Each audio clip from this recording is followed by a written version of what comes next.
درجه معلوم شد که همه ورزشگر نبودن، حتی ایمور کلونسولترو هم ایمور مایدترو هم اشتراک داشتن. دیدم که چندین موسفیدان بودن، اینامی همه این موسفیدا گفتنیم که نبیرهای عزیزی باباش رحمت که شما در ایدا ما را همراهی کردین، ما ای شما می نداریم، همیشه صاحبی پاهی روان باشین، صاحبی دستی گیرا باشین، سر ما محق شوی بچم. هنرمندا باید که ورزشگری اصیل باشن، چون که هم در میدان ثبت کینو هم در روی صحنه همه وقت باید که اکتور همون سر حرکتیه که به کارگردان میفرمایه باید اجرا کرده تونه.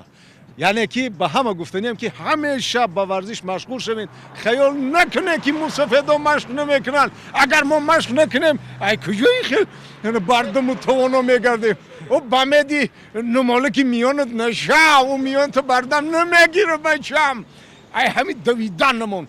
اگر خواهی که آهو رو بگیری بداو بیدو بیدو بیدو بیدو. هنرمندی که اگر مثلا با ورزش مشغول نباشد و چه میتواند در فیلم بازی کند، چه میتواند در صحنه‌های تئاتری هنرنمایی کند، 1 ساعت 2 ساعت نمایشنامه را یعنی با نفس آزاد. یعنی من باوری دارم که هنرمندا از این چیز غافل نیستند و میدوند پنهانی است یا سری است که با مردم پیشکش نمیکنم که مثلا من هر سحر میدوام گفتن. و همین خاطر بار دیگر تبریک میکنم مردم زیبا منظره تاجیکستان و عید دوی ملی مبارک باشد.